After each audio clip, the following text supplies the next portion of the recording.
Imagine opening your front door and finding that the ceiling above your street is not made of timber or concrete, but millions of tons of natural rock. In southern Spain, an entire neighborhood disappears beneath a cliff overhang so large that sunlight cannot reach parts of the road. Now travel more than 350 kilometers south of Tokyo. There, roughly 170 people live inside a volcanic island shaped like a crater within a crater. The cliffs are so severe that there is no airport, and the last major eruption killed or displaced almost everyone who lived there. But the most extraordinary village in this countdown was once trapped behind a wall of mountain. Its residents did not wait for a government highway. Beginning in the 1970s, they cut a road more than a kilometer long directly through the cliff, leaving rough windows that look out over empty air. The marks of their tools are still visible today. These are 12 villages clinging to places where ordinary rules of settlement seem to collapse. Some hang above the sea. Some occupy land that is literally eroding beneath them. Others survive inside caves, volcanic craters, or mountain valleys isolated by winter. Every place is real. The broad geological and engineering explanations are known. What remains astonishing is the decision to stay. As we move toward number 1, the landscape becomes harsher, the isolation deeper, and the human response more audacious. Tell us which of these villages you would be willing to call home for 1 year. Number 12. Setenil de las Bodegas, Andalusia, Spain. At first, the white buildings along Setenil's streets look like the familiar houses of southern Spain. Then the roofline disappears. Above the doors, balconies, restaurants, and parked cars is a single dark mass of stone. It curves over the street like a frozen wave, pressing so close to the buildings that the village appears to have been caught beneath a collapsing mountain.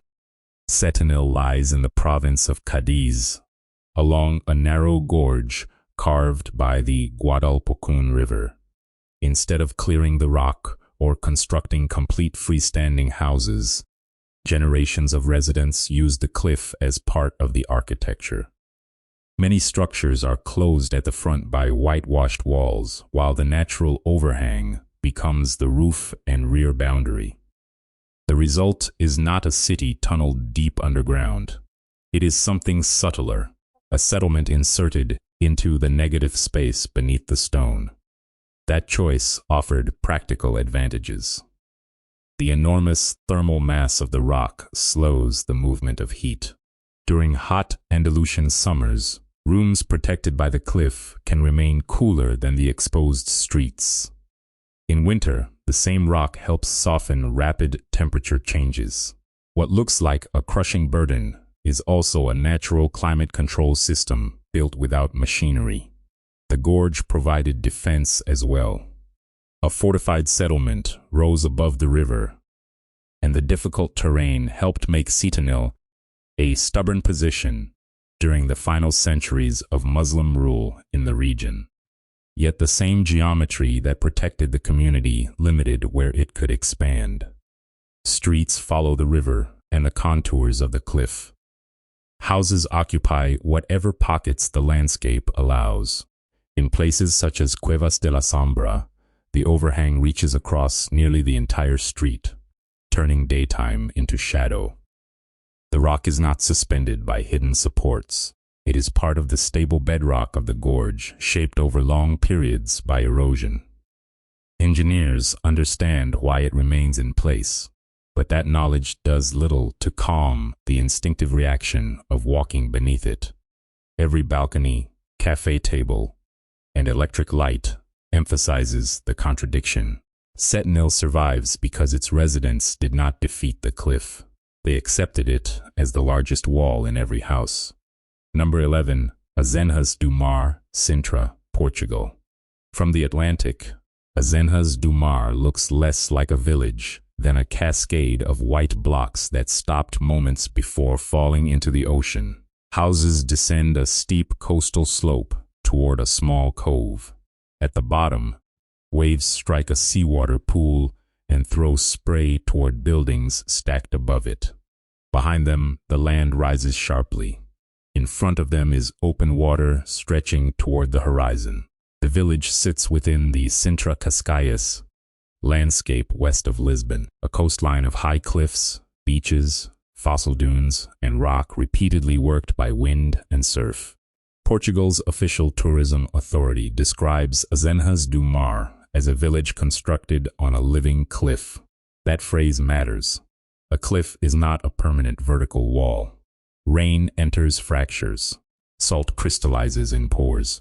Waves remove material at the base, and gravity continually tests everything above.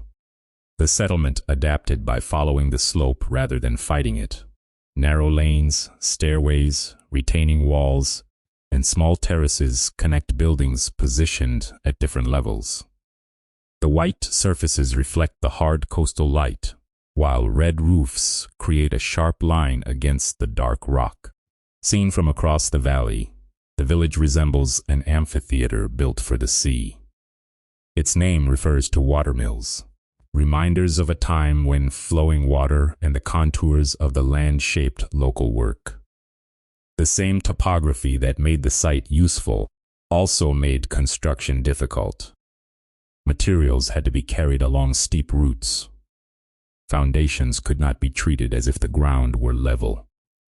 Drainage mattered because water moving through a slope can be as dangerous as water striking it from below. Today the village is accessible and well known, but the central tension has not vanished. Coastal communities around the world face erosion, intense storms, and rising seas. At Azenhas do Mar, that global problem is visible in one compact image. Homes descending toward an ocean that never stops moving.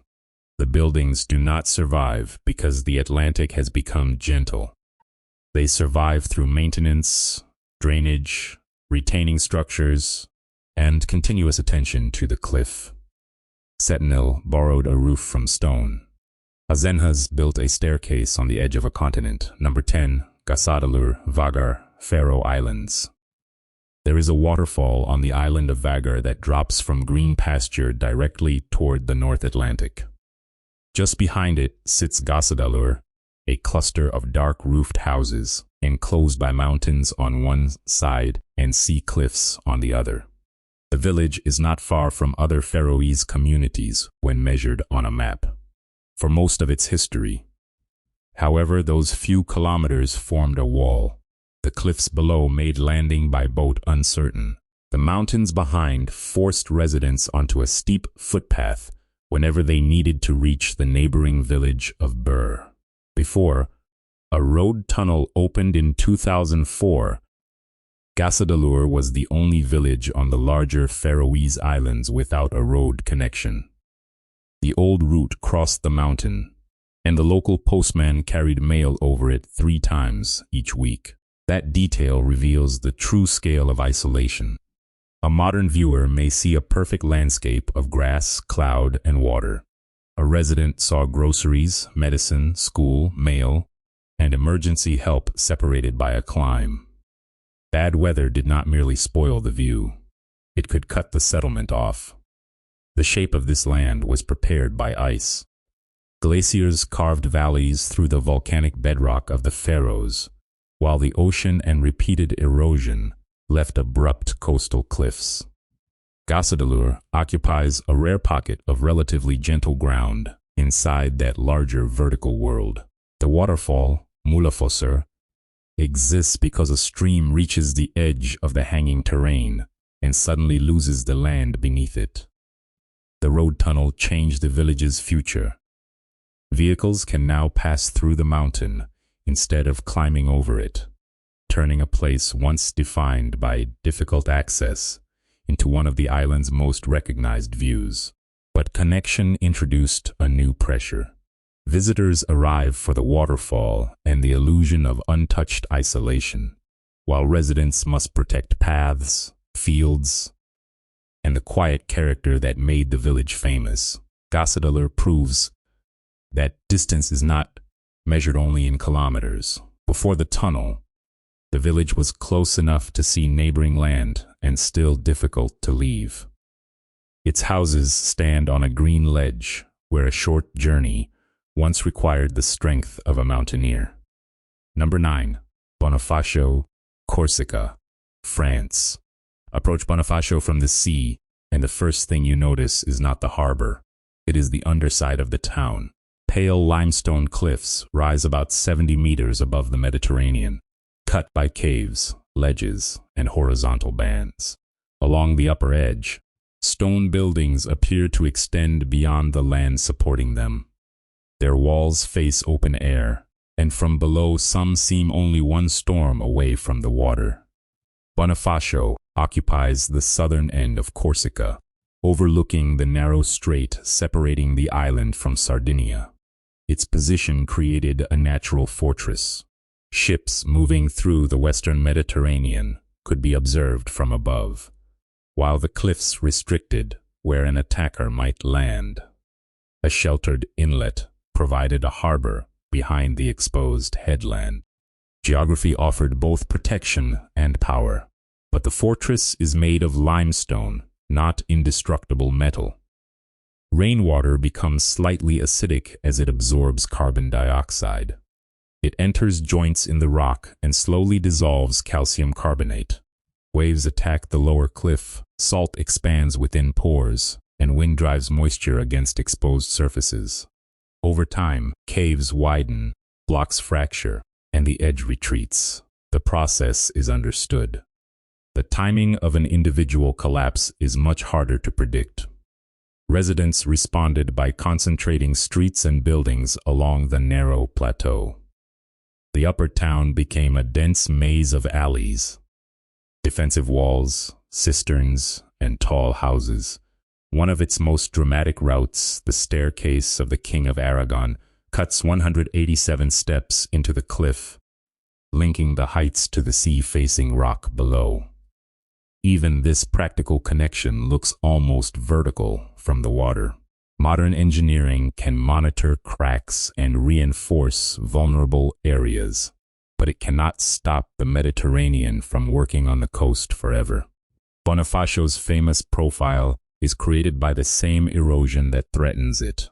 Without the undercut cliffs, the town would lose the image that makes it extraordinary. With them, it must continually respect the edge. At sunset, the limestone glows above deep blue water, and the houses become a dark line against the sky. From a distance, Bonifacio seems to float. Up close, every street is a reminder that a natural fortress is still part of nature.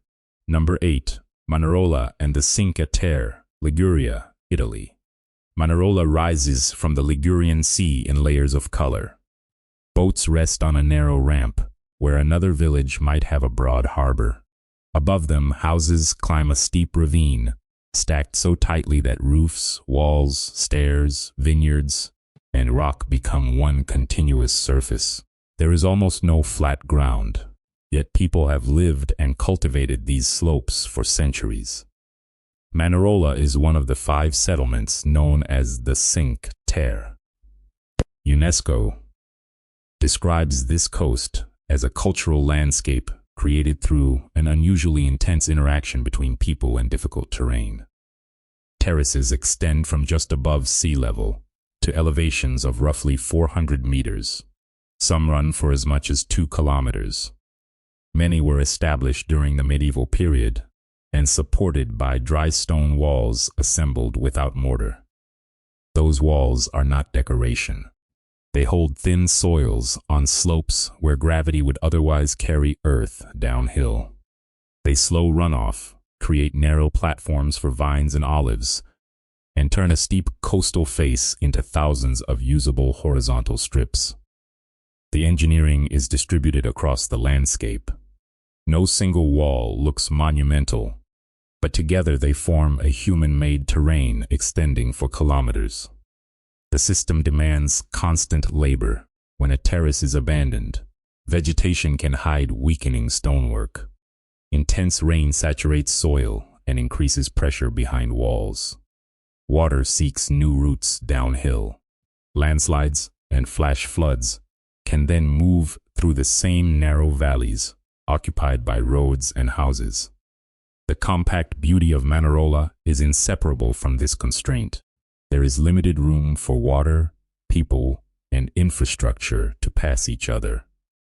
The village survived because residents treated the slope as something to maintain, not conquer once and forget. Farmers rebuilt fallen walls. Paths connected terraces, inaccessible to vehicles. Houses rose vertically because spreading outward was impossible. Today, tourism supports the local economy, but it also concentrates large numbers of visitors into small spaces and can weaken the agricultural traditions that maintained the landscape. From a boat, Manarola resembles a colorful accident on a gray cliff. In reality, it is a carefully repaired machine made of stone, soil, and human routines. The village clings to the coast because an entire mountainside has been maintained one wall at a time. Number 7. Ushguli, Upper Svaneti, Georgia. Deep in the Caucasus, the villages of the Ushguli community stand beneath mountains of rock, ice, and snow. Stone towers rise among compact houses like narrow fingers. Their upper floors contain small openings rather than broad windows. In winter, the roads and passes can become difficult, and the surrounding peaks make the community feel enclosed within a natural fortress, far larger than anything humans could build. Ushguli is not one isolated building, but a group of historic settlements in the upper Anguri River basin.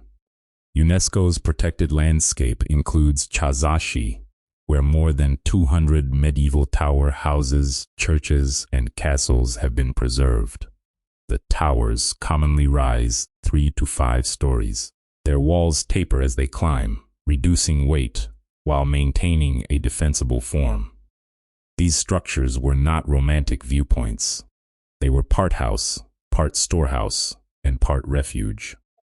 Traditional dwellings sheltered people and livestock, helping families preserve warmth and protect animals during severe weather. Upper levels stored fodder and tools. Towers offered defense during conflict and local feuds, allowing families to withdraw upward when danger entered the settlement. The environment explains the compact architecture.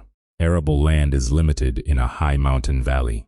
Long winters demand stored food. Steep slopes and deep gorges make transport difficult.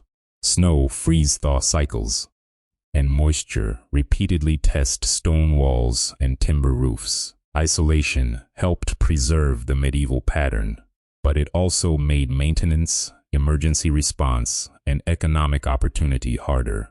Modern roads and tourism have reduced some of that isolation, yet they create a conservation dilemma. New materials are easier to install than traditional ones. Guest houses and vehicles support residents, but can alter the form of a landscape valued precisely because it remained intact. UNESCO has repeatedly noted severe weather, winter access, and limited conservation capacity among the challenges facing the area. Ushguli does not cling to a single cliff edge. It clings to continuity. Beneath some of the highest mountains in the Caucasus, the community has kept houses, towers, fields, animals, and seasonal routines connected in a place where winter can still close the horizon. Number 6. Masuleh, Guoliang Province, Iran. In Masuleh, the roof of one family can become the street of another. The settlement climbs a steep green slope in stacked rows of earth-colored buildings. Walk along a pedestrian route, and you may be crossing a roof without noticing the transition. Look down, and windows belonging to the level below open beneath your feet. The historic town lies in the Alborz mountain region of northern Iran, where steep terrain, moisture, and frequent fog shape daily life.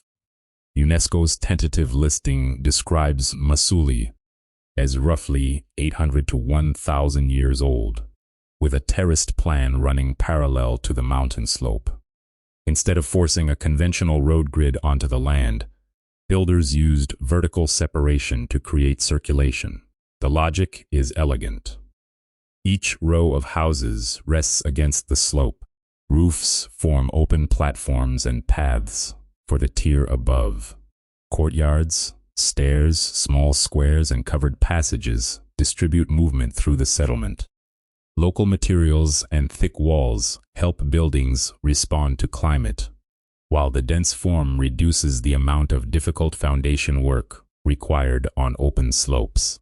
But a roof that functions as public space must do two jobs at once. It must carry people and protect the rooms below from water. Drainage is critical, so are maintenance, limits on vehicle access, and careful control of alterations that add weight or redirect runoff. In a steep settlement, one poorly managed flow of water can affect several levels beneath it. Masuleh also sits within a landscape prone to natural hazards. Mountain weather can deliver intense rain. Slopes can fail. Fog reduces visibility, and narrow routes complicate access. The town's survival is therefore not proof that risk disappeared. It is evidence that architecture, movement, and social behavior evolved together. Tourism now brings visitors who come to walk across the famous roofs, but the town is more than an optical trick. It represents a different idea of property and public space. The line separating one person's home from another person's street becomes horizontal instead of vertical. Most cities treat roofs as the end of architecture. Masuleh treats them as the beginning of the next neighborhood. Number 5. Maymand, Kerman Province, Iran.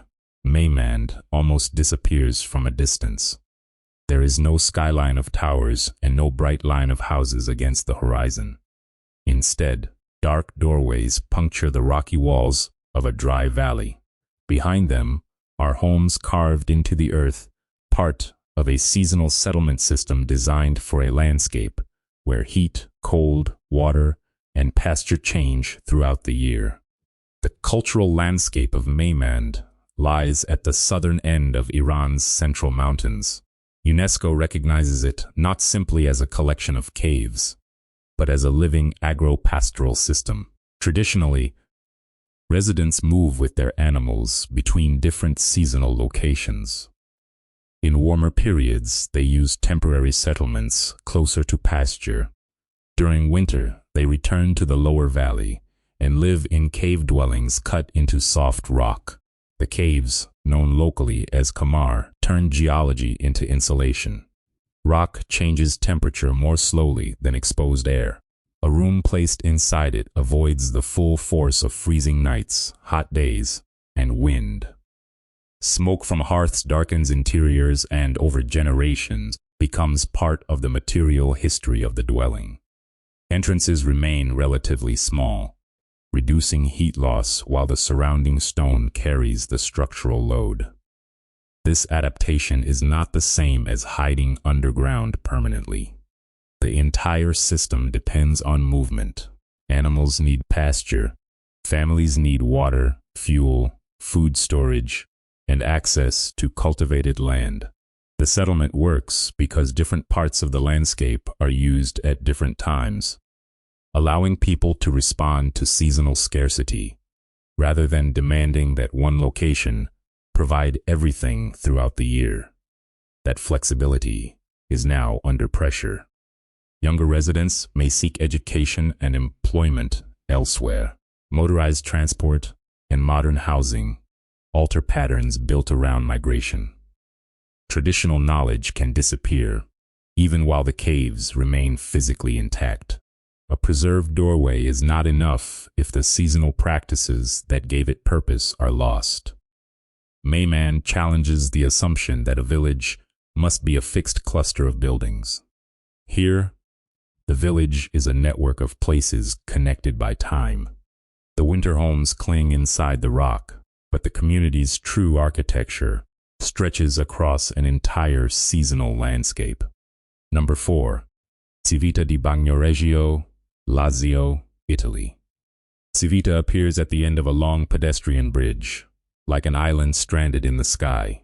Steep gray gullies surround a compact crown of medieval stone buildings. From certain angles, the supporting hill seems far too narrow for the village above it. This is not an illusion produced by camera perspective. The land really is disappearing. The settlement stands on a resistant cap of volcanic tuff above much weaker clay-rich layers. Geological studies describe roughly 20 meters of consolidated volcanic material at the top. Water erodes and softens the slopes below. As the supporting clay deforms and washes away, fractures open in the harder rock above. Blocks detach, landslides carry debris into the valley, and the cycle begins again along a newly exposed edge. People have fought this process for centuries. UNESCO's tentative listing notes, written rules dating to 1373, that restricted tree cutting in an attempt to reduce landslides. Later generations built walls, drainage works, anchors, and other stabilization systems. The village became not only a settlement, but a long-running experiment in slope engineering. The present bridge emphasizes how much has already been lost. Older routes and sections of the plateau vanished as erosion and earthquakes reshaped the hill. The buildings that remain occupied the surviving core. Residents and workers must cross the bridge on foot, while supplies and services face the obvious limitations of a place without ordinary vehicle streets. Tourism has given Civita new economic life. Visitors pay to cross toward the stone gateway, photograph the Badlands, and walk through a town often described as dying. Yet popularity creates another paradox. Tourism helps finance preservation, while large crowds place pressure on a tiny historic fabric. No engineering intervention can make the geology cease to exist. Stabilization can slow specific failures, redirect water, and reinforce vulnerable zones. It cannot turn clay into granite or prevent every future storm. Civita survives through continuous negotiation with a hill that has been retreating for centuries. Many villages are threatened by events that may happen. Civita is threatened by a process already visible in its shape. It clings not merely to a cliff, but to the remaining fraction of its own ground. Number 3, Aogashima, Tokyo, Japan. From the air, Aogashima looks like a ring of dark green cliffs rising alone from the Pacific. Inside that ring is a broad volcanic basin. Inside the basin is another cone. And within this double caldera, roughly 170 people maintain a village officially governed as part of Tokyo. The island lies about 358 kilometers south of central Tokyo. There is no airport. Travelers must first reach Hachijojima and then attempt the final journey by boat or helicopter. The surrounding sea cliffs make ordinary harbor access difficult, and bad weather can interrupt transportation. A short line on a map becomes a logistical chain exposed to wind and waves. The greater danger comes from below. Aogashima is an active volcano, monitored by the Japan Meteorological Agency. In 1785, an eruption from the crater floor produced ash, mud, lava, and incandescent blocks. Japanese records estimate that between 130 and 140 of the island's 327 residents died. Survivors evacuated, and the island remained devastated and uninhabited for more than 50 years. Then people returned. That decision is the core of Aogashima's story. The volcanic soil, fisheries, family connections, and identity of the island continued to pull residents back despite the memory written into the crater. Today, geothermal steam is used in a sauna and even for cooking. What threatens the community also provides heat and a visible reminder of the energy beneath it. Scientists understand the island's volcanic origin and monitor signs of unrest, but monitoring does not remove uncertainty.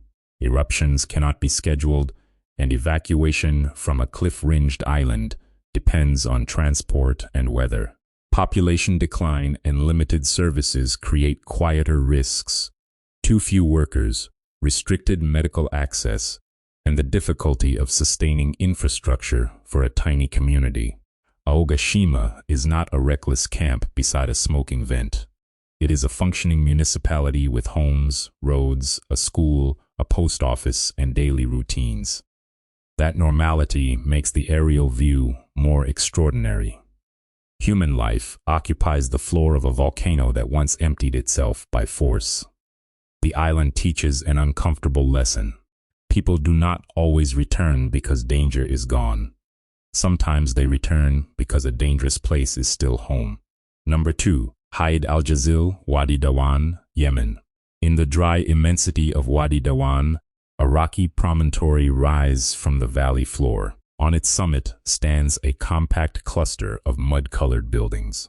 From a distance, the houses and the rock seem fused, as if the settlement grew upward from the same earth rather than being placed there by human hands. Haid Al-Jazil lies in Yemen's Hadramaut region, within a valley famous for towns, farms, palaces, and tall earthen architecture. In 2025, Yemen placed Haid Al-Jazil and Wadi Dawan on UNESCO's tentative World Heritage List. The documentation describes a long cultural landscape shaped by agriculture, trade, craft traditions, and construction adapted to mountainous desert terrain. The village's position offered clear advantages. Height provided visibility and defense. Building on the rock preserved scarce cultivable ground closer to the valley floor. Compact construction reduced exposure and brought households together in an environment where water, shade, and usable land were limited. The materials came from the landscape. UNESCO records the continued use of mud, stone, palm trunks, and wood from the cedar tree in buildings, ceilings, doors, and windows. Earthen walls can perform well in hot, dry climates because their thermal mass slows daytime heat, but they require knowledge and care. Rain must be managed. Protective surfaces must be renewed. Roofs and timber elements must be inspected. A neglected earthen building can deteriorate quickly once water enters it. The valley's architecture, therefore, depends on living craftsmanship, not just ancient design. Builders understand mixtures, drying, wall thickness, wooden ties, and the rhythm of repair. The settlement remains standing because knowledge passes between people. Conflict, economic change, migration, and difficult access now threaten that continuity. A village can survive the desert for centuries and still be emptied by the loss of residents able to maintain it. UNESCO's recognition is only tentative, and documentation of Haid Al-Jazil remains incomplete compared with more famous sites. That uncertainty should not be filled with invented legends or exaggerated ages. The verified reality is powerful enough. Haid Al-Jazil is a small settlement occupying the top of a rock within one of Arabia's great earthen building landscapes. Its walls do not merely match the color of the cliff. They continue the cliff in a material that must be remade by human hands. Number 1. Guoliang, Henan Province, China. The road to Guoliang does not simply cross a mountain. It enters the cliff, vanishes into stone, then reappears through rough openings suspended above a vertical drop. Sunlight flashes through these windows as vehicles move along a narrow corridor. The surfaces are uneven, and tool marks remain visible in the walls.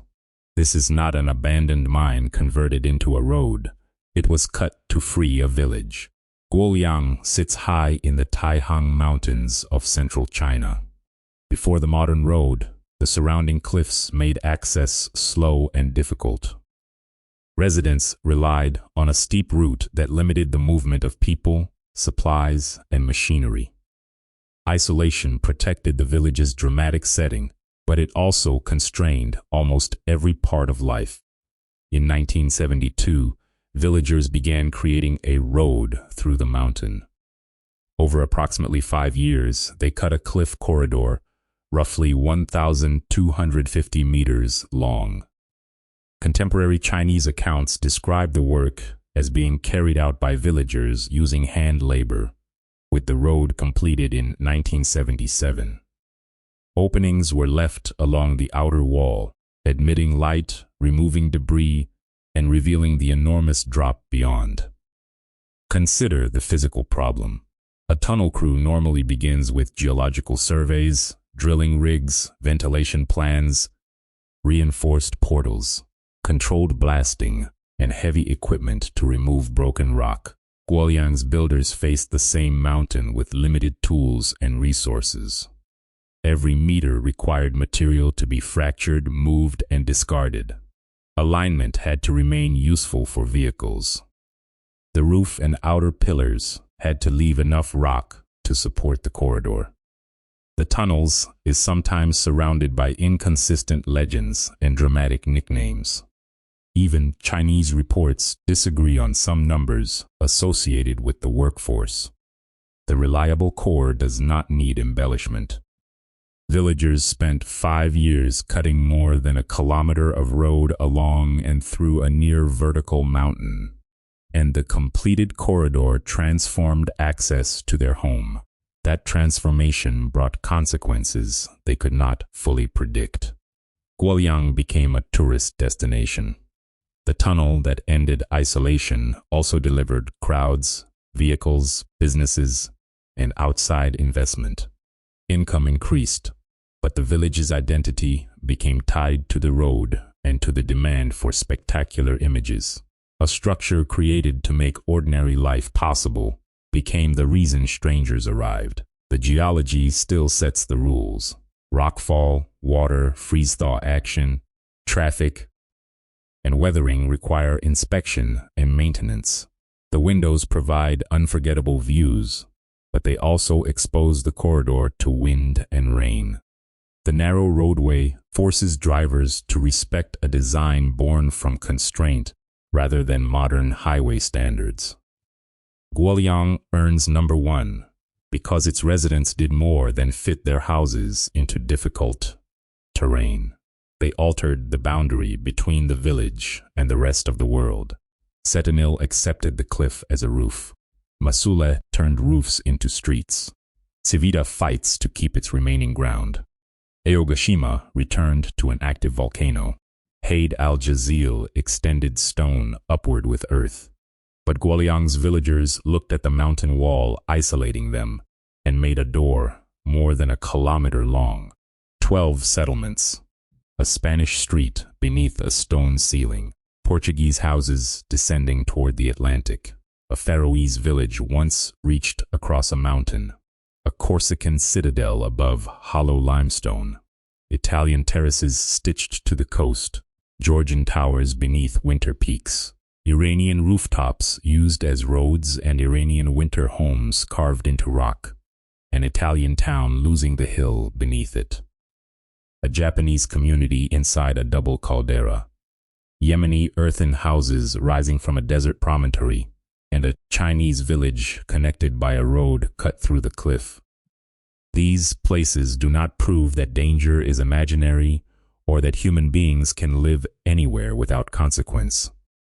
They prove something more interesting. A settlement survives when architecture, local knowledge, maintenance, and community behavior remain matched to the land. When that relationship breaks, even the strongest-looking village can become fragile. Some of these communities now face erosion. Others face depopulation, tourism pressure, disappearing craft knowledge, or climate-driven extremes. Their future will depend on more than preserving beautiful walls. It will depend on preserving the systems that keep those walls inhabited. Which village seemed most impossible to you, and which one deserves a deeper documentary of its own?